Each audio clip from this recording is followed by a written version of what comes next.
Aku akan selalu mencintaimu dalam setiap helaan nafasku. Tidak ada hari tanpa memikirkanmu. Tolong angkatlah telepon ibu agar ibu tenang mengetahui kabarmu, anakku.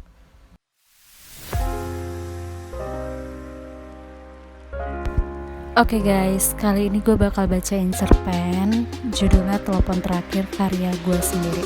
Oke, daripada banyak bacot ya, kali ini langsung kita mulai aja. Check it out. Bagi seorang ibu, anak adalah segalanya. Tak peduli apapun, ia tetap mencintai anaknya. Ia rela mengorbankan seluruh hidupnya untuk anak-anaknya. Namun, bagi seorang anak, ibu bukanlah segalanya. Mereka memiliki dunia yang menurut mereka lebih penting dari hangatnya kasih sayang seorang ibu di dalam rumah. Rumah yang merupakan sebuah bangunan tua yang dibangun oleh cinta dua insan, dikokohkan oleh air keringat, dijaga dengan air mata. Namun, ternyata sangat mudah dihancurkan oleh seorang anak. Anak yang membuat bangunan itu rapuh hingga menjadi debu, lantas berterbangan menyelimuti dua buah batu nisan yang telah bisu. Sebegitu kejam, tapi siapa yang harus disalahkan? Anak, karena dia masuk pada pintu yang salah, atau justru orang tua, sebab membiarkan anak memasuki pintu tersebut? Malam ini seperti malam sebelumnya. Ibu Rukmini sedang gelisah. Kembali matanya menatap jam yang melingkar di dinding. Ia tidak akan bisa tenang bila anaknya belum pulang selarut ini. Kakinya melangkah mendekati jendela, melihat kegelapan malam dari dalam rumah tuanya. Ia sangat menunggu suara sepeda motor. Benar saja, tak lama terdengar suara sepeda motor. Ibu Rukmini mengintip kembali dari jendela kacanya. Ternyata itu hanya sepeda motor asing yang lewat depan rumah. Ibu Rukmini terdiam cukup lama. Pikirannya melayang mengingat saat-saat dulu anaknya yang selalu berada di rumah, selalu mendengar nasihat ibunya. Namun semenjak ia mengenal teman-temannya, semuanya berubah. Ibu Rukmini sejak tadi terus saja terbatuk. Tapi ia tak menghiraukan itu. Ia hanya mengingat anaknya yang belum juga pulang. "Kenapa kau belum pulang, Nak?" ujar Ibu Rukmini menatap ke arah pintu. Setelah itu tubuh tua Ibu Rukmini berjalan mengambil sesuatu di atas meja. Sebuah benda pipih yang berharap dapat menghubungkan ia dengan anaknya. Deret.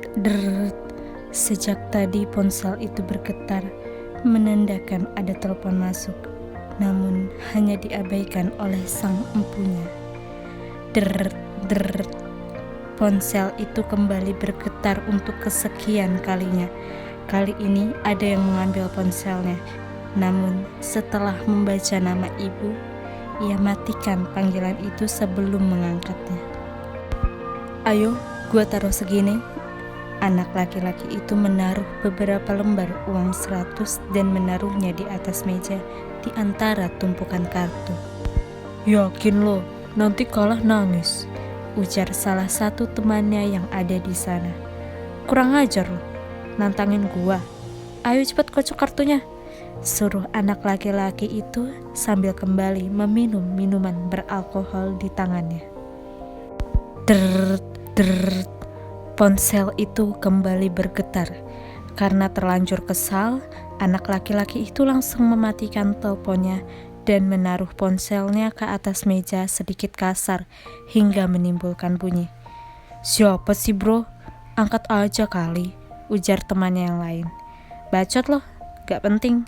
Udah ayo lanjutin," ujarnya.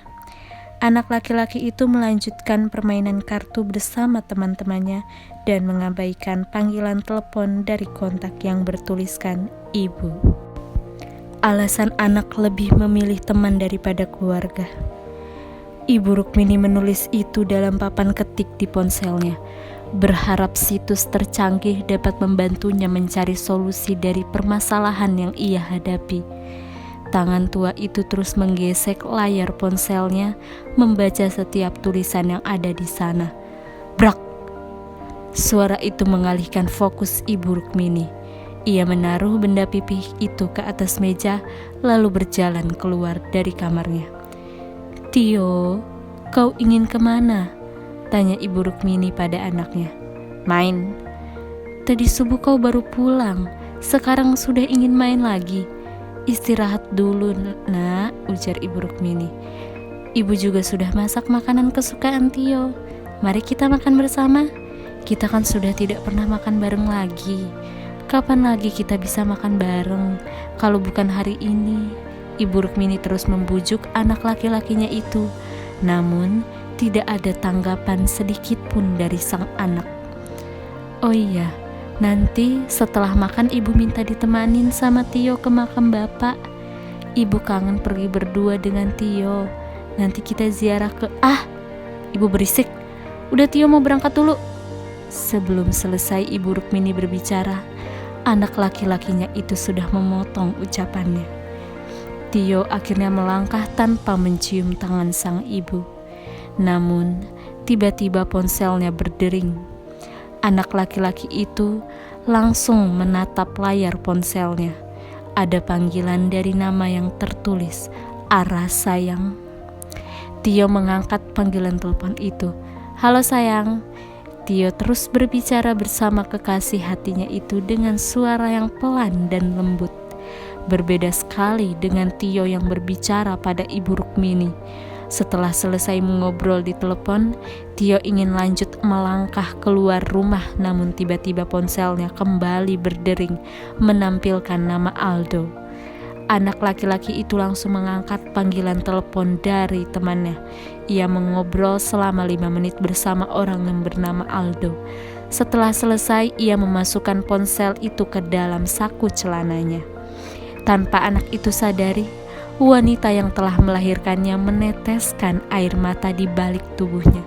Ia sedih bila mana anaknya selalu mengabaikan telepon darinya, sedangkan teman-temannya selalu ia nomor satukan dan ia angkat teleponnya. "Tio, tunggu." Ibu Rukmini berjalan mengejar Tio yang sudah sampai di teras rumah. "Apalagi sih, Bu? Tio buru-buru nih," bentak Tio. "Nak, ponselmu selalu hidupkan ya. Nanti ibu telepon diangkat, biar ibu tenang kalau sudah tahu kabar Tio baik-baik saja." "Iya, Bu," ujar Tio malas. "Tapi Tio kenapa tidak pernah angkat telepon ibu? Telepon teman-teman cepat sekali diangkatnya," ujar Ibu Rukmini. "Tio, dengarkan ibu baik-baik. Bertingkahlah yang baik, nak. Ibu tidak mau Tio jadi anak nakal. Kemarin ada tetangga yang bilang kalau lihat Tio main judi sambil mabuk-mabukan. Apa itu benar?" Tio tidak menjawab apapun. Wajahnya seperti tidak peduli dengan ucapan sang ibu yang terus menasehatinya. "Tio, ibu gak mau dengar hal itu lagi. Ibu mau..." Ibu berisik. Banyak omong. Tio tuh udah gede. Tio gak perlu dinasehatin ibu. Tio tahu mana yang baik dan buruk buat diri Tio, bentak Tio.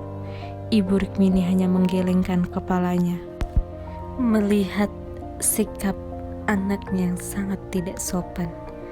Selama ibu hidup, ibu akan selalu ngomong seperti ini.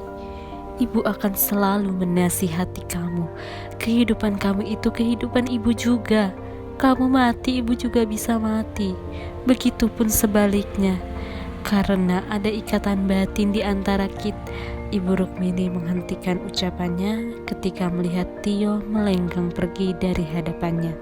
Dilihatnya punggung sang anak yang melewati pintu gerbang semakin menjauh. Air mata kembali mengalir dari mata berkerut Ibu Rukmini. Ibu Rukmini kembali terbatuk dan sekarang ditambah rasa sesak di dadanya. Wanita tua itu terkejut melihat darah yang keluar dari mulutnya. Der, der. Ponsel Tio kembali bergetar untuk yang kesekian kalinya. Panggilan telepon dari nama kontak bertuliskan ibu kembali ia abaikan. Woi, nyokap lo tuh, angkat dulu kali, siapa tahu penting, ujar Aldo teman Tio. Udah pasti gak penting, ayo lanjut. Tio dan teman-temannya kembali lanjut bermain kartu. Beberapa saat kemudian, ponsel Tio kembali bergetar. Dengan malas, Tio melihat nama yang tertera di sana. Ternyata dari penelpon yang berbeda. Itu adalah kekasihnya. Halo sayang, kamu di mana? Iya, aku lagi sama teman-teman nih. Oh, kamu minta jemput? Oke, tunggu di situ nanti aku datang ya. Dan sayang, love you. Sekiranya itulah yang dapat didengar oleh teman-teman Tio. Tio beranjak dari tempat duduknya, lalu mengambil jaket serta kunci motor Aldo. Gue pinjam motor lo bentar ya, mau jemput Ara, ujar Tio sembari menaiki motor besar milik Aldo. Giliran nyokap lo telepon gak diangkat, giliran pacar lo langsung diangkat, anak durhaka emang lo, ujar Aldo. Bodoh amat, gue cabut ya.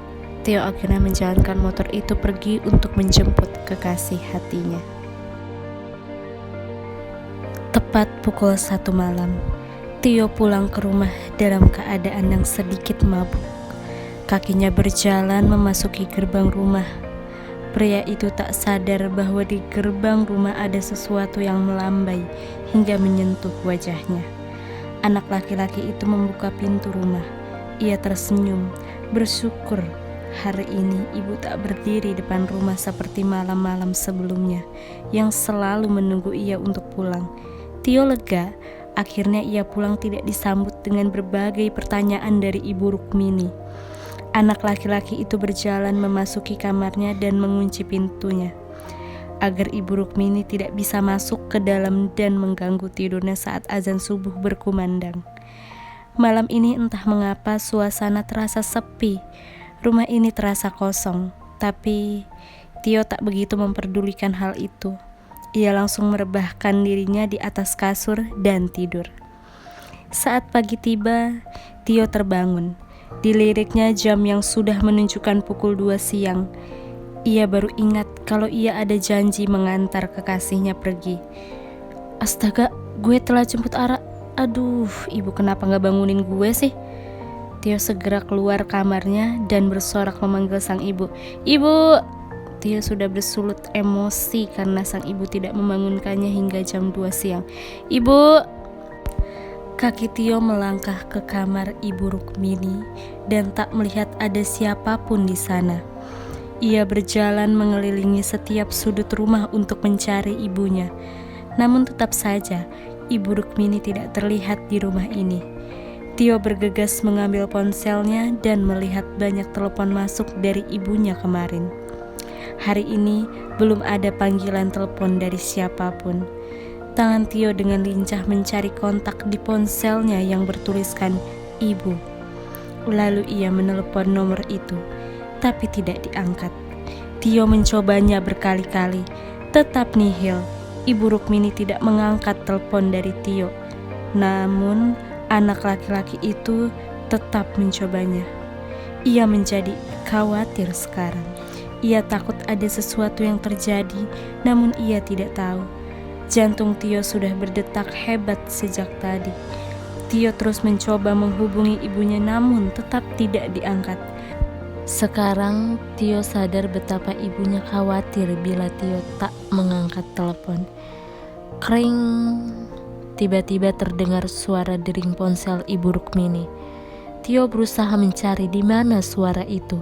Bunyi dering itu terdengar semakin mendekat. Tio yang mendengar suara itu menoleh. Ia melihat Ibu Lastri yang merupakan tetangganya tengah berdiri di belakangnya sambil memegang ponsel Ibu Rukmini. Bu Lastri, ini ponsel ibu saya bukan? Tio menoleh kiri dan kanan seolah mencari satu sosok yang hilang. Ibu saya mana? Tanya Tio. Tio, sejak kemarin sore ponsel ini ada di rumah saya. Malam kemarin saya berusaha menghubungi kamu, tetapi tidak diangkat. ujar Ibu Lastri. Wanita itu menyodorkan benda pipih itu ke hadapan Tio. Ini simpan baik-baik kenangan ibumu. Kenangan apa? Ibu saya mana? Tio kembali melihat setiap sisi rumah dan bersorak memanggil ibunya. Ibu! Nak Tio. Ibu Lastri kembali mendekat pada Tio. Yang sabar ya, Ibu Rukmini telah meninggal dunia tepat jam 2 siang kemarin. Tio tertawa renyah. Ia mengira bahwa Ibu Lastri sedang berbohong. Tidak mungkin. Siang kemarin ibu saya masih terus menelpon. Saya akan memperlihatkan. Tio membuka ponselnya dan melihat daftar telepon tidak diangkat.